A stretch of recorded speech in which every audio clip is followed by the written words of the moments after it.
कोशिका में हम बता चुके हैं कोशिका किसी भी जीव का शरीर कोशिकाओं से ही मिलकर बना होता है। जितना मतलब कि कोशिकाएं के विषय में बताया जा चुका है, बता चुके हैं। उसके बाद ऊतक के विषय में बता चुके हैं। ऊतक के आगे हम लोग को पढ़ना है, फिर से एक बार रिवीजन करा देते हैं बाकी सारी चीज़ों को। तो कोशिका में हम बताए थे कि किसी भी जीव का शरीर कोशिका से ही मिलकर बना रहता है। कोशिका शरीर की सबसे छोटी इकाई होती है। इसके बाद सबसे जीवों में सबसे छोटी कोशिका कौन सी होती है? तो क्या है जी? हाँ, नहीं नहीं नहीं राजा सर, थोड़ा आगे पढ़ाइए। रुक जाओ, आगे देख लेते हैं। हाँ हाँ, चलिए ठीक है, ठीक है, ठीक है, चलिए ठीक है।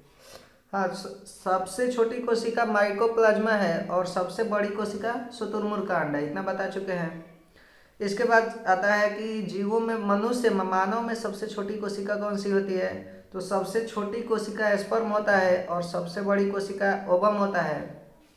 सबसे लंबी कोशिका की बात किया जाए तो सबसे लंबी कोशिका न्यूरॉन कोशिका होती है, जो मस्तिष्क में पाया जाता है। मस्तिष्क न्यूरॉन कोशिका से बना होता है। इसके बाद चलते हैं, कोशिका सिद्धांत किसने दिया था? कोशिका सिद्धांत स्लाइडेन और स्वान ने दिया था। कोशिका सिद्धांत क्या है कि किसी भी जीव का शरीर कोशिकाओं से मिलकर बना होता है, ऐसा स्लाइडेन और स्वान का मत था। इसी को कोशिका सिद्धांत कहते हैं। तो कोशिका सिद्धांत किसने दिया था? स्लाइडेन और स्वान ने। कोशिका की खोज किसने किया था? रॉबर्ट हुक ने। इतना हम लोग पढ़ चुके हैं। इसके आगे पढ़ना है कोशिका के अंग के विषय में। कोशिकांग किसे कहते हैं? कोशिकांग कौन कौन सा होता है? माइटोकॉन्ड्रिया, गोल्गी का है, लाइसोसोम, राइबोसोम, ये सब के विषय में तो ये सब पढ़ लिया गया है। इसके आगे चलते हैं ऊतक के विषय में। तो ऊतक क्या होता है? एक समान एक जैसी कोशिकाओं का समूह जो होता है उसको ऊतक कहते हैं। मान लीजिए कि कोई कोशिका है, एक तरह की कोशिकाएं मिलकर के मांसपेशी बनाती है, उसको एक तरह की कोशिकाओं का समूह हो गया।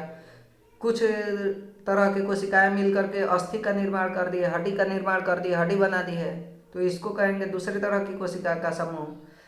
किसी तरह की कोशिकाएं मिलकर के न्यूरॉन, जैसे न्यूरॉन कोशिका सारा मिलकर के मस्तिष्क बना देती है, तो उसको कहते हैं न्यूरॉन को ऊतक। तो इस तरह से देखा जाए तो कोशिकाओं का एक जैसे कोशिकाओं के समूह जो होता है उसको ऊतक कहते हैं। ऊतक मनुष्य में 4 प्रकार का होता है। पहला ले लिया जाए, जिस ऊतक से मांसपेशी बना होता है उसे पेशीय ऊतक कहते हैं। पेशीय ऊतक से हमारे शरीर की मांसपेशियां बनी होती है। दूसरा है संयोजी ऊतक। अब पेशीय ऊतक भी 2 प्रकार का होते हैं। एक जिससे हमारी मांसपेशियां बनी होती, मसल्स वगैरह, और दूसरा होता है जिससे और सारे ऑर्गन बने होते हैं।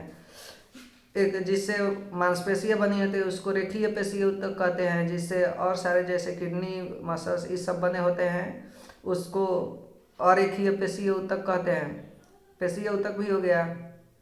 उसके बाद हम लोग पढ़े थे संयोजी ऊतक के बारे में। संयोजी ऊतक क्या होता है? तो संयोजी ऊतक को इंग्लिश में कनेक्टिंग टिश्यू कहते हैं। कनेक्टिंग टिश्यू का मतलब होता है कि एक कोशिकाएं आपस में संयोग करके जुड़ी रहती है एक दूसरे से, इसको संयोजी ऊतक कहते हैं। संयोजी ऊतक से हमारा ब्लड बना होता है, अस्थियां बनी होती है, इस सब के बारे में बताए थे।